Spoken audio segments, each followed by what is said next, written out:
Good afternoon. Welcome to the One Voice COVID-19 Update webinar brought to you by the National Tooling and Machining Association and the Precision Metal Forming Association. I'm Paul Nathanson with Bracewell's Policy Resolution Group. As always, I'm joined by Omar Nashashibi and John Guzik from the Franklin Partnership. We are missing today Caitlin Sickles because Caitlin's son turns 3 tomorrow and he's having a Zoom birthday party with his classmates right now. So I can promise you they have less slides than we do. Just a reminder that today's presentation will be available on our onevoiceinfo.org website, both a recording and the slides, so you don't have to take notes. There's also plenty of other material on that page that I encourage you to visit, and a lot of the information that we'll be talking about in today's webinar will be posted on that page or is already posted on that page. So with that, I turn it over to John and Omar. Thanks, thanks, Paul. For those who don't know, Omar and I are your bipartisan government relations firm here in DC. Besides representing NTMA and PMA, we represent a number of other manufacturing trade associations. We've been very busy these last few weeks and months dealing with the COVID issue. We also have the honor of working on behalf of defense contractors, healthcare, hospitals, and municipalities. Today, we're going to talk a little bit about the reopenings that are taking place around the country, the state reopenings. We're going to update you on some new CDC guidances. There's a general guidance for general business, and then CDC and OSHA did an interim guidance specifically for manufacturing. We're going to talk about some frequently asked questions and dealing with childcare, IRS issues. We're going to, the EEOC made an announcement this week about a form that you no longer need to submit because of the COVID crisis. Update you on the Paycheck Protection Program and the status of the legislation moving forward. The Congress today, later this afternoon, maybe this evening, is going to vote on the next stimulus package. And as Paul said, we're welcome to answer any questions. Don't wait till the end of the presentation, which you can, but you can type your questions in the box on the right side of this presentation, and we'll try to answer your questions during our presentation. For those who've been on the call in the past, the last few weeks, we did a flash survey. We would ask those on the phone we'd ask them a question and you guys respond with a survey. That was very helpful information to us. We are in the process right now. We have sent out to our list of NTMA and PMA members a survey, once on Thursday and once yesterday. We need more of you to respond. We are only at 7%. And so if we don't we need a larger response so we have a better idea, better feel for where the membership is on issues moving forward, because we're going to take the survey response, share them with policymakers to help determine the priorities that we're going to be moving forward on as Congress continues to develop the future stimulus packages. And this is Paul, and I just want to reinforce what John is saying. It's so important that we get folks to participate in the survey.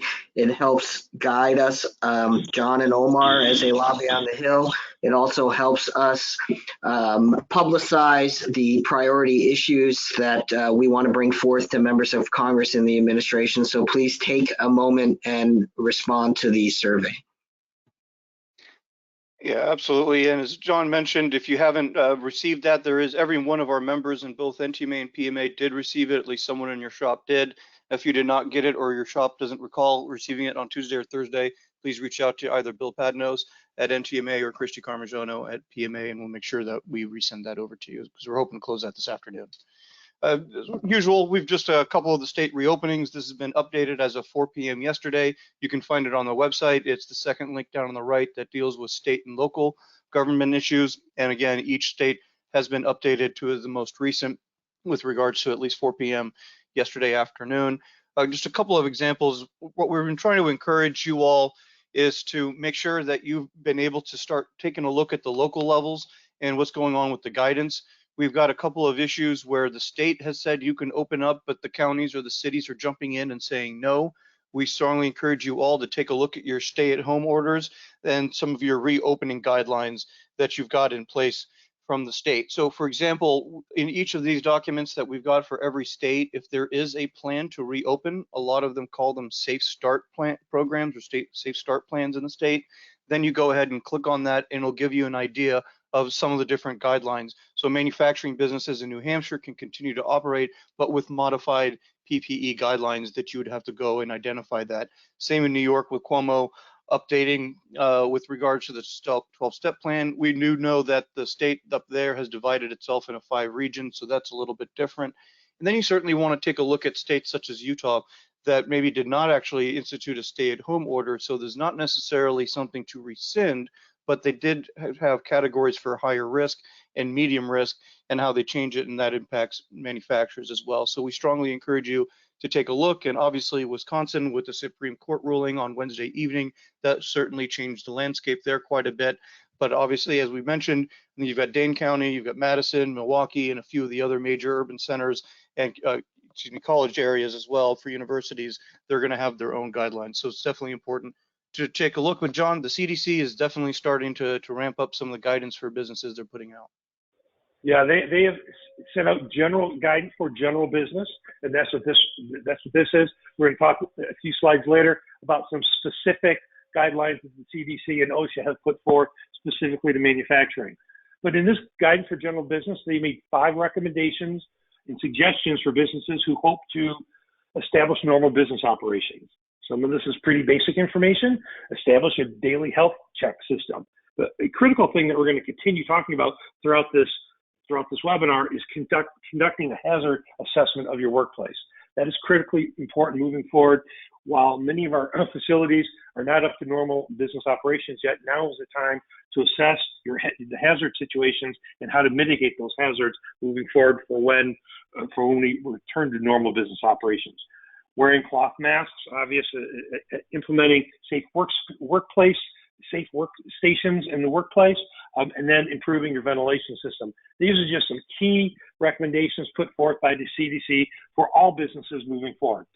In addition, they put together a table to help businesses help avoid the COVID epidemic. That's right. And so as we take a look at some of the options some of the items that they've put out and identified, the CDC is increasingly trying to help with the reopen. And I think these are more important than ever, especially without having some liability insurance or liability protection for employers on which we're lobbying. So this is something the next couple of slides that especially for your HR and your safety team should take a look at.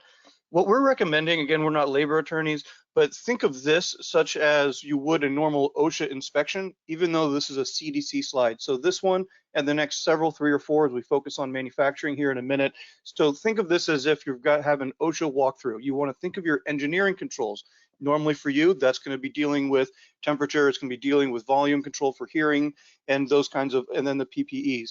So think of it the same way, but now for COVID-19 and from the CDC. So the new table that they've released from Center for Disease Control and Prevention, what they have is the assess the job hazards for feasibility and engineering control. So again, John just mentioned, you do want to do a walkthrough, just as you would for an OSHA hazard assessment. Do it also for COVID-19 and see what is feasible and what is able to be done on the engineering control side. Again, we've talked in the past about barriers, and John will mention the new poster that's coming, that just came out this week as well. But what can be moved, what can be rearranged? Obviously, we don't mean machinery, but in terms of some of the setups, oftentimes for when you all might have your quality team might all be in one place, can you put up barriers between some of them, what they're looking at.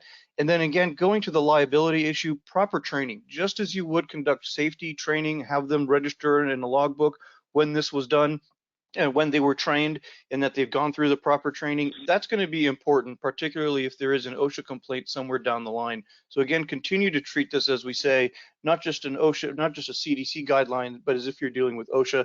I think we've talked quite a bit on PPE as well that you all are familiar with.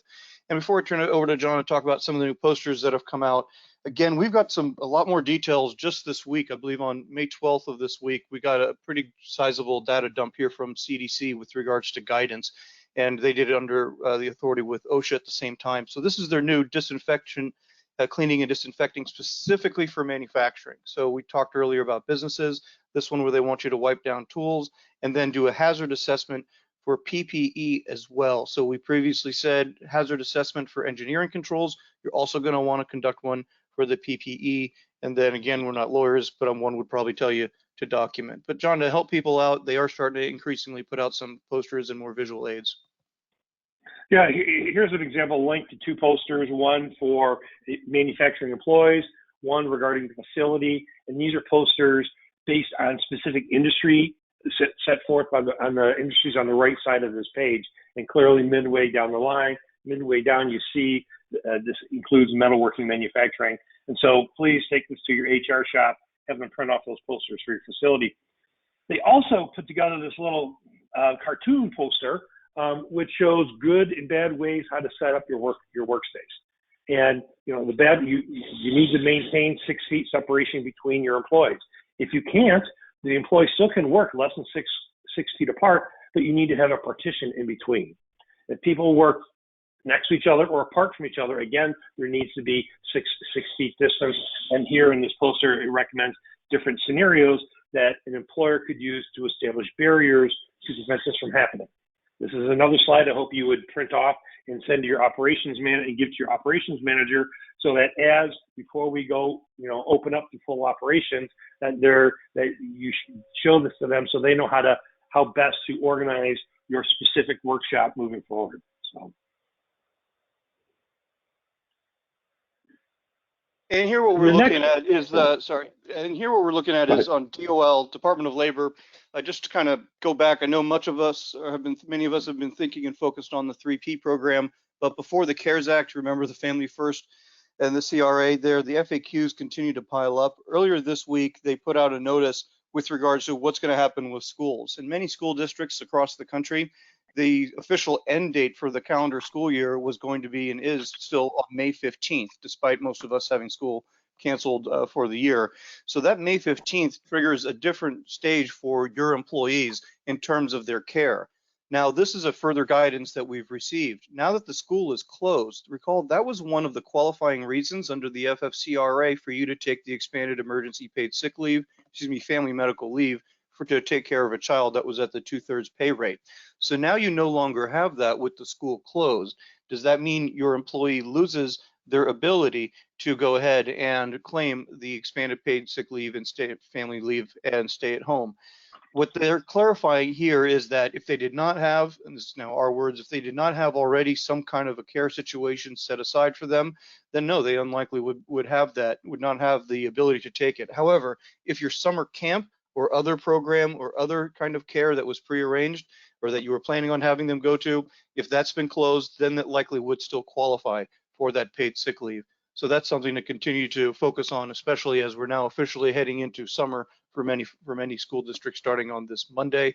Again, speak to your legal counsel and specific to your state, but they are clarifying here that if their camp is canceled, then yes, they still would be eligible to receive that expanded emergency family leave. This is just a quick reminder of what some of the other tools that are out there and credits that are available. The IRS posted a recent notice. Just a reminder, we've all covered this in the past, so we won't mention this very much. We just wanted to make you aware of it. And then before I turn it over to John on the employee retention credit, this is something that just popped as well on unemployment insurance with regards to able to work and available to work definitions. As you all recall, there's been some concern that the $600 is going to dissuade individuals from working, and when you call them back, they're not going to want to return to shop. Either last week or the week before, we put up on a slide that that staying at home because of either fear of COVID or because they're making more money at home, not working is not a qualifying reason, and they would lose their eligibility. Here, the Department of Labor is clarifying that every single week, states must certify that the continuing eligibility of unemployment insurance claimants, meaning that need to make sure that they are available to work, that they are able to work, but their place of business where they're supposed to report to work remains closed for COVID-19 qualifying reasons. And that, again, $600 weekly continues through July 31st. So again, we've got further clarification and reminder on there. But speaking of employees, John, the IRS did reverse itself on the employee retention credit. Yeah, we got a small victory this past week. It was just last week at the webinar, we talked about how the IRS clarified use of the employee retention credit. And their ruling last week was that if you furloughed your employee but still provided healthcare coverage, that you could not utilize the employee retention credit for that purpose. There was concerns expressed by the chairman of the tax rating committees in the House and the Senate, Senators Grassley and Congress Chairman Neal. They appealed to Mnuchin, and within a week, the secretary has reversed his position, and so now you can utilize their employee retention credit, but when you're just providing health insurance to a furloughed employee. Other news, Omar, that took place this week was an announcement by the EEOC. Yeah, that's right. Again, a little bit out of left field here, but just to give you a sense that the government continues to, quote, work, and they do understand the challenges you're facing. They are delaying the EEO1 report that most of you have to file. You recall President Obama made a requirement with regards to identification of wage, gender, race, sexual orientation, wherever they can, in terms of the pay structure for certain for occupations. And that was going to be used to follow up with EEOC and pay violations and discrimination cases. So they're delaying the 2019 filing until March of 2021. So that gives you a little bit of leeway. We don't have the exact date for when that will be, but your 2019 and your 2020 EEO1 forms and data information has been delayed from the normal collection time. So they've given you a little bit of reprieve there. But John, we've still got the PPP loans that are out there, even though there's $115 billion still remaining. Yeah, this chart shows they've given out $192 billion. Over $100 billion is still yet to be distributed. Now, what you see from this is, so when this phase came through, Omar and I anticipated, because the first phase they spent $250 billion, they spent it in a week. We thought the second tranche of a little over $300 billion would go equally as quick. But as we've announced over the last few weeks, SBA has paced it out, has focused providing loans to underserved areas, minorities, veteran-owned businesses and such. And so here we see that the average loan, while in the first tranche was over $200,000, the average loan in phase two is roughly a little over $71,000. So there is a change. We're going to keep this in mind moving fast forward when we eventually talk about the next legislative vehicle. Because there's still money in there, there's going to be less incentive for Congress to move the next stimulus bill. Exactly. And so with a couple of things, I think John brought up an interesting point here in terms of what we expected the cash flow to look like and how much would be in and out. And one of the reasons that we're hearing from folks that they did not want to request or apply for the loan is because of the uncertainty and the constantly changing rules that have been put out there by the SBA and Treasury, even once you receive the funding. And so this has led a number of folks to complain, including us, to the SBA on a number of items, one of which is here. We've got further clarity now on the audit that's related to what we call the Laker effect and Shake Shack taking funds. If you are under $2 million in the loan you received, there will be no further review or audit unless something crazy stands out. So for example, if you're under $2 million, they state that you will have deemed to have made the required certification concerning the necessity of the loan request was made in good faith. So that means you're under 2 million, you are fine. They should not pass go. They should not continue to move forward. Again, this is the lawyer in me talking. We would strongly still advise that if you're under 2 million, to maintain documentation of the good faith efforts that you took initially upon the loan, just as you would document any other type of loan, especially if you are going to seek forgiveness if you're under 2 million. If you're over 2 million, they remove the criminal penalties and the civil penalties that they initially threatened if you did not return it by the initial safe harbor of May 7th, that they then extended to May 14th. So what they've now done for you is they say you're over 2 million. When the SBA conducts its review, they will say if they have more questions that you do not satisfy, then they will ask you to return the outstanding balance of the loan. So what that means is you will not have to deal with the criminal, civil, and all that. You will just return it, and then they will feel that you've still satisfied all of it. Now, the question is, when do you repay it? We don't have that further guidance if they want it within 24 hours, if they want it within 2 years, or how you'd like it to do that.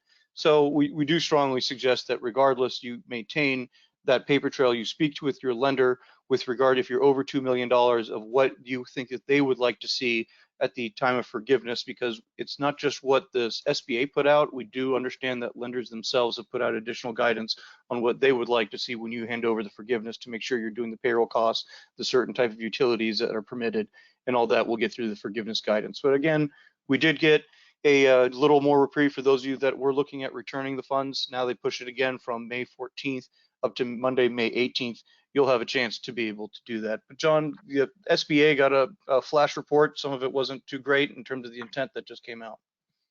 Yeah, and I think we mentioned in last week's webinar that Senator Schumer, Senator Cardin from Maryland, top Democrat on the Small Business Committee, and Sherrod Brown asked the SBA Inspector General to do a report to make sure that the money that is going out the door is meeting the intentions, the congressional intent, essentially.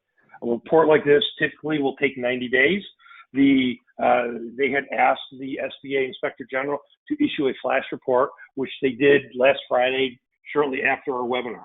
And some of the highlights of the report is that in a couple specific areas, the SBA has essentially established criteria that was not part of the Act. Specifically, the 75% of the PPP must be utilized for payroll, the 75-25 split. That was not part of the Act, and so the Inspector General says many manufacturers or industry may not be able to support this 75-25 split. Furthermore, there's nowhere in the Act that it says the repayment of these loans would be over 2 years. It was congressional intent that the loans would be paid back over a longer period, something like 10 years.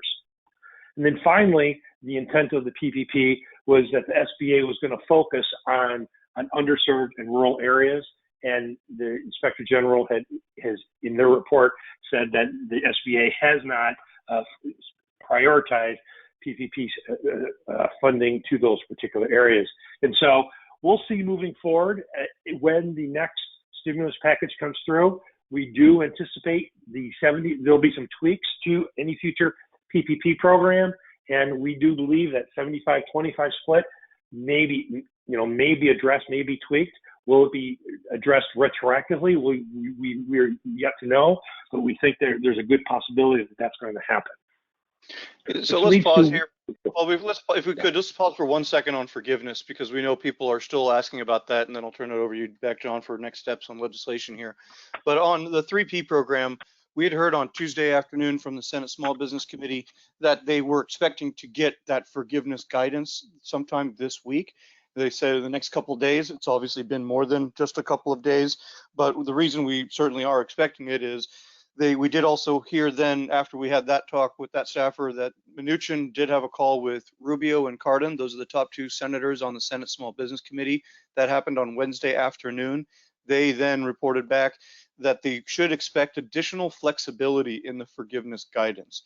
And so we're hoping what that means, and to John's point, and we got one of the commenters in the question box just asked about the 75-25 split and how that would work. And what we're thinking is, John's right, we might see some kind of relaxation in that 75-25.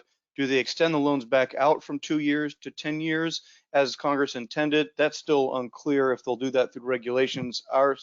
We suspect that they'll likely do that through legislation. But again, the forgiveness guidance, we did hear it's supposed to come this week. Again, wouldn't surprise if it should be this weekend. The other reason is next Friday marks week number 7 of the 3P program. And under the rules, a lender may start the process with the SBA for loan forgiveness on week 7. So let's assume the first loans were awarded that weekend. And so you're pretty much looking at a week from tomorrow, technically forgiveness period would start to be able to process for the lenders. So we're definitely anxious, as you all, on the 75-25 that John mentioned. But John, yes, we are hoping that we'll get some changes like this. But the Democrats just dropped their bill, didn't they? And they haven't passed it yet. They got last votes between 5 and 6 tonight, John. Yeah, Speaker Pelosi and the Democrat leadership put together their wish list for the next stimulus package. It's a $3 trillion bill. It would be the largest stimulus package ever. We could spend a lot of time going over the details of what's in the bill. There's some good things in there. There's some things that are not so good, but it would be a wasted effort because this bill is going nowhere. This bill is a political document. It was intended to bring the Senate to the negotiating table. This is everything. Well, actually, some of the progressives don't think it goes far enough, as a matter of fact. But it is the House Democrat leadership's initial negotiating point with the Senate. Why are they doing this? Because McConnell and the Senate leadership are saying, let's make sure, and Mnuchin is the same way, let's make sure all the money that has been spent has gone to the appropriate places. We know, for example, some hospital funds have still not been distributed yet. There's some other pockets of money from the previous phase stimulus bills that have not been dispersed yet. And so it's McConnell's view that let's do a wait and see.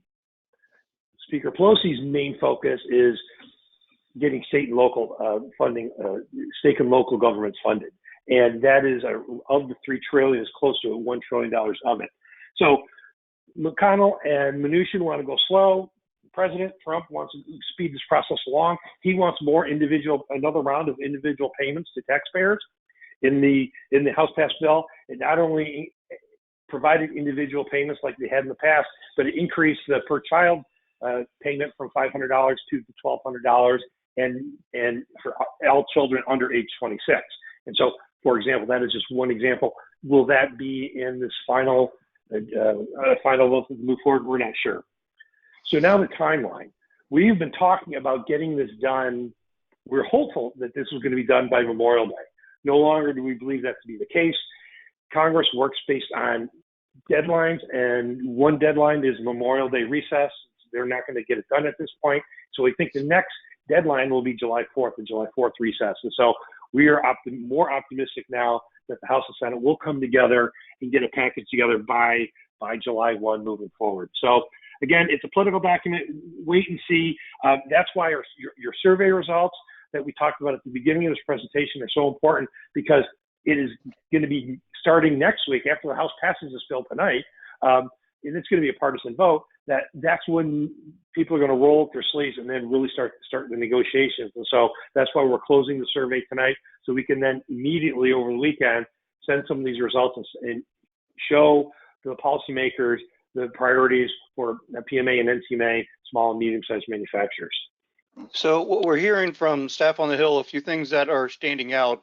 The employee retention credit is overwhelmingly popular in bipartisan manner. I read yesterday at the Journal that Disney's claiming $150 million under the employee retention credit just for the quarter. And so they're hearing that from both sides. Stephanie Murphy's Congresswoman that we support from Florida, very conservative or moderate Democrat, head of the Blue Dogs. She's got a bill out there to increase that to $15,000. It's currently at 50% of $10,000, so effectively it's $5,000 per employee retained. So we're starting to take a look at that and see if there's a way that they can loosen some of the restrictions, because Treasury has indicated that if you take a 3P program loan, they would consider it double dipping, so you cannot also claim the employee retention credit. We are lobbying to work on that change in addition to some of the others with regards to wages as expenses that are deductible as expenses, along with some of the other utilities, rent, et cetera, that we're working on. But so we would just want to throw that out there for the employee retention credit. And while our surveys have told us that about 86 to 90% of you have taken a 3P loan, if you have not, we certainly encourage you to take a look at the employee retention credit. We've had information on that in previous webinars as well. The other things that we're hearing is, again, going for the forgiveness period. There is a bipartisan measure that we mentioned last week that's starting to gain more attention, to increase from 8 weeks to 16 weeks on forgiveness. So we certainly expect that the legislation to come is going to include some changes to forgiveness, and obviously it's going to change the rules yet again for you, but the timing is when. And I think John's right, we're likely slipping to sometime in June. But also the other item that we're lobbying on, we're hearing that's getting some more attention, are business tax credits.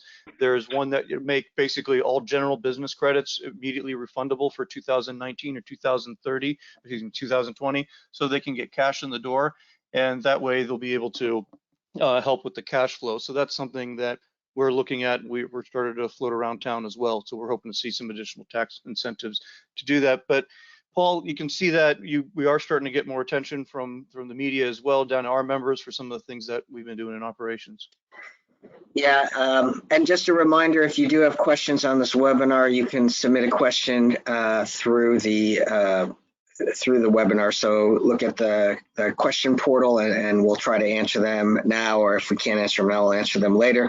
This week, we wanted to highlight Gretchen Zurich from Zurich Manufacturing Corporation in New York.